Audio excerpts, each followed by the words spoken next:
আসসালামু আলাইকুম, স্বাগতম রুহানি উস্তাদ ইউটিউব চ্যানেলে। তো বন্ধুগণ, আজকে আমি আপনাদেরকে খুবই গুরুত্বপূর্ণ একটা তদবির দিতেছি। এটা রুহানি একটা চিকিৎসা। যাদের ফেসিয়াল প্যারালাইসিস আছে, ফেসিয়াল প্যারালাইসিস মানে মুখের প্যারালাইসিস, মানে মুখের মধ্যে অবশ হয়ে যাওয়া, মুখ বাঁকা হয়ে যাওয়া, মুখের মধ্যে যে সমস্ত সমস্যা আছে, পক্ষাঘাত আছে, এটার একটা তদবির।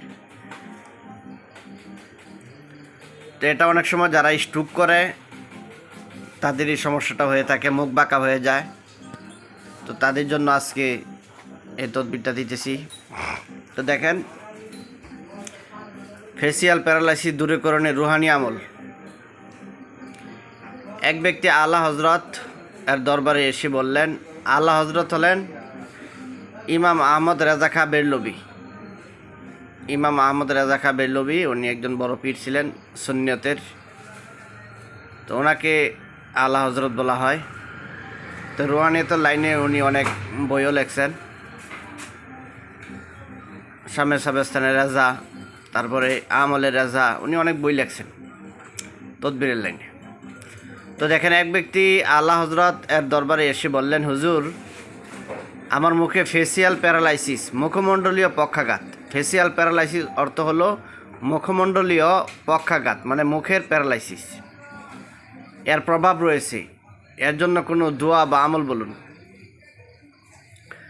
আল্লাহ হজরত এরশাদ করলেন, লোহার পাত, আয়রন শিট। লোহার পাতকে ইংরেজিতে বলা হয় আয়রন শিট।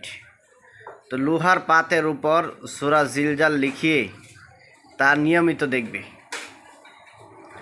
ফলাফল ইনশাল্লাহ এই রুহানি আমলের মাধ্যমে মুখমণ্ডলীয় পক্ষাঘাতের কষ্ট দূর হবে। ঠিক আছে? তো এভাবে আপনারা কাজ করবেন। সূরা জিলজাল, এটা 30 পারাতে আছে। এই সূরা জিলজাল 30 পারাতে আছে। খুব বড় সূরাটা, খুব বড় না। আপনারা একটা লোহার শিট বানাইবেন, লোহার পাত বানাইবেন। ঠিক আছে? এটা যে দোকান আছে ওই দোকানে আপনারা পাবেন, যেখানে লোহা বিক্রি করা হয়, বা যে জায়গায় লোহার কোনো কিছু বানানো হয় বা স্টিলের কোনো কিছু বানানো হয়, ওই দোকান থেকে আপনারা এটা বানিয়ে নিতে পারবেন। লোহা দিয়ে একটা পাত বানিয়ে নেবেন। এই পাতের উপরে আপনারা লিখবেন সূরা জিলজাল। সূরা জিলজাল লিখে তা নিয়মিত আপনারা দেখবেন, তাহলে মুখের যে সমস্যাটা আছে, পক্ষাঘাত আছে, এটা দূর হয়ে যাবে। তো বন্ধুগণ, আপনারা আমার জন্য দোয়া করবেন, চ্যানেলটা সাবস্ক্রাইব করে রাখবেন, চ্যানেলের পাশেই থাকবেন। আপনাদের জন্য আরও ভালো ভালো তদবির আমল আমি সামনে নিয়ে আসবো ইনশাল্লাহ। আসসালামু আলাইকুম।